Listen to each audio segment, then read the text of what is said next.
Hello everybody. So somebody asked me if I could do a video on how I do the slip crochet seam to attach the sleeve to the garment on this drop shoulder sweater that I'm knitting. Now both shoulder seams have already been joined and the neckband's been knitted, so I need to attach the sleeve. Now some people prefer, before they attach the sleeve using this method, they prefer to join the side and sleeve seams and then put the sleeve inside the sweater and then do the seam. Well, I prefer to do it while I can still open it out. I find it easier. On the drop shoulder style anyway, you might find it a bit more challenging trying to do it opened out like this with a satin sleeve, for instance. So first of all, what I've got here is my front and back here. There's the back and there's the front. You'll notice that I've put markers where the sleeve needs to be placed. There's one there on the back, on the front, and then if I go further down here there's one on the back as well. And you'll notice that in the centre top of the sleeve I've got a stitch marker as well. So we need to first of all pin the sleeve into position with the right sides together. So I'm going to find my centre shoulder seam, which is here, and I'm going to line up the stitch marker on the sleeve with the centre of the shoulder seam, which will just take a minute to make sure I've got it in the right place. And I'm going to pin that first.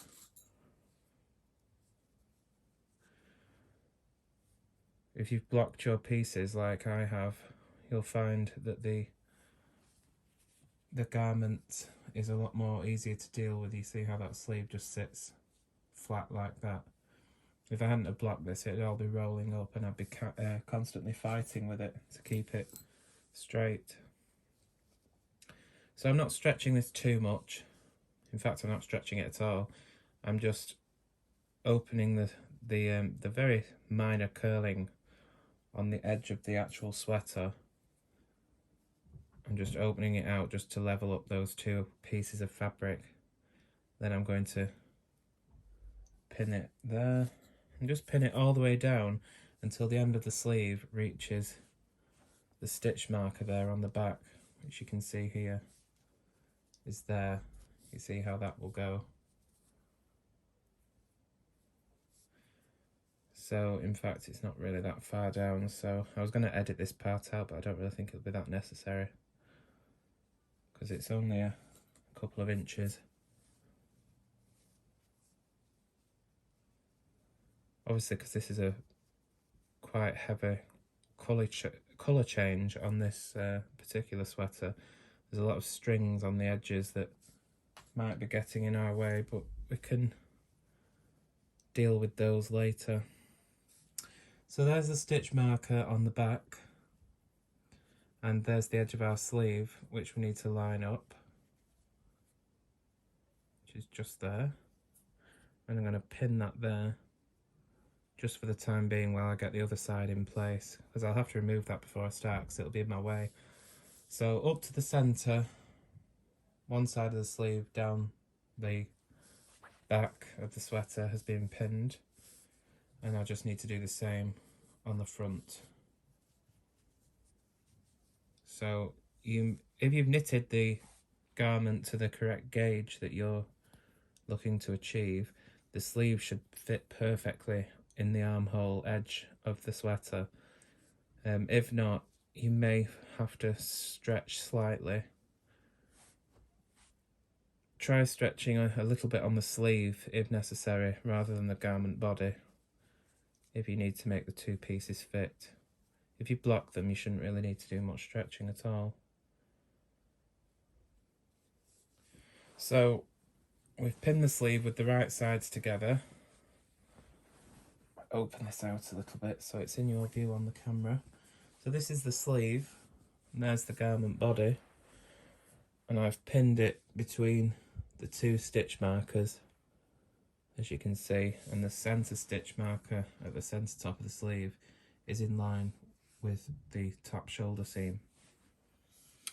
So now what we want to do is, if you've got an end, if you thought ahead, you should have an end at the top of the sleeve long enough to begin this slip crochet seam. If not, then you'll just have to join in a new yarn. Really, I probably should use, because I finished in this white colour here, I probably should use the main colour, which is black.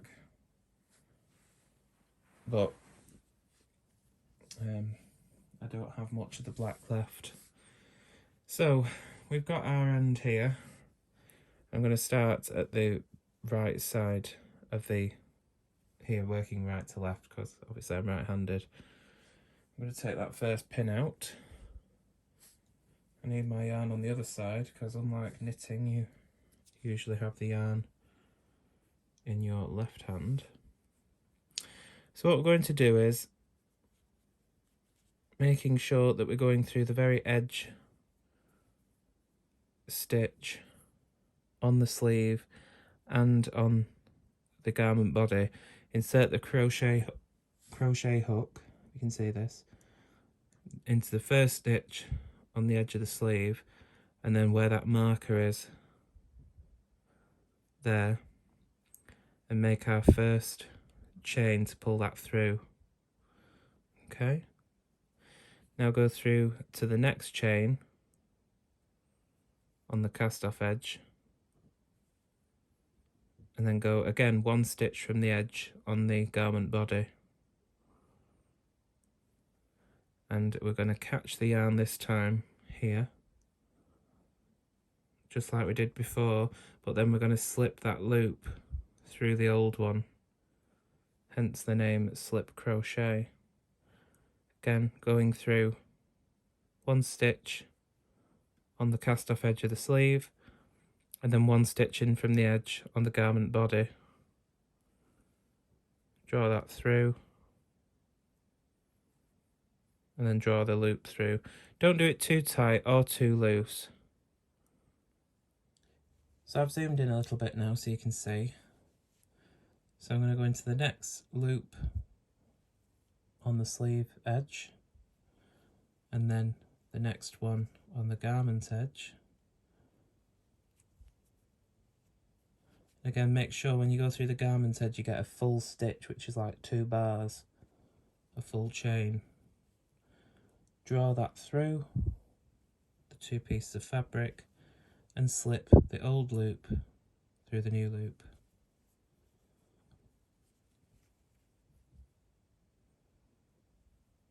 Once again.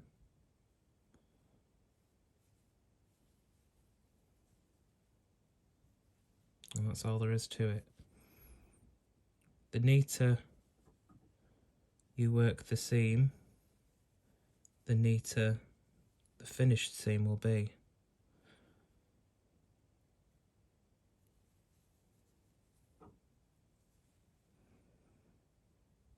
The good thing about this is you can keep checking as you go if your seam is neat enough for you.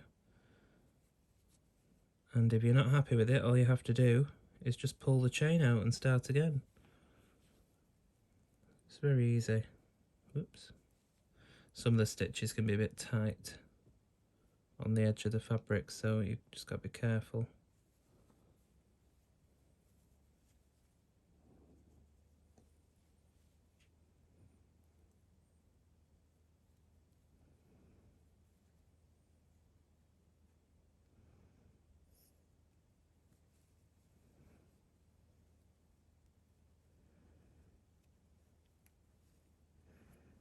Try not to split the yarn if you can help it.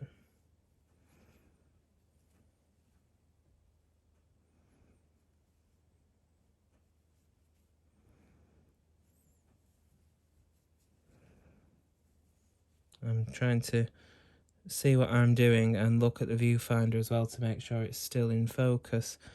So obviously when you have full concentration on this, it'll be much easier for you.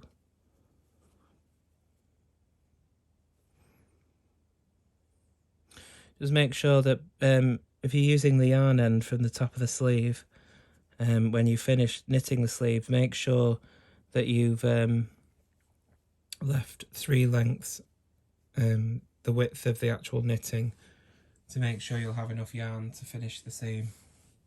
So I've just took the crochet hook out here for a minute and I'll show you the seam as it is now.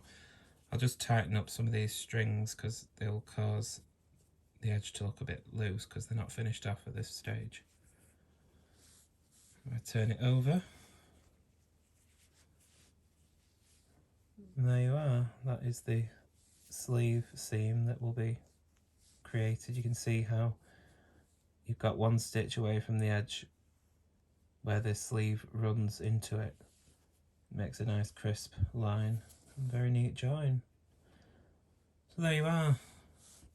Bit of an easier method than you can mattress stitch this type of a sleeve if you want to, but you just got to be careful that you make sure that you make the two pieces fit together as you go.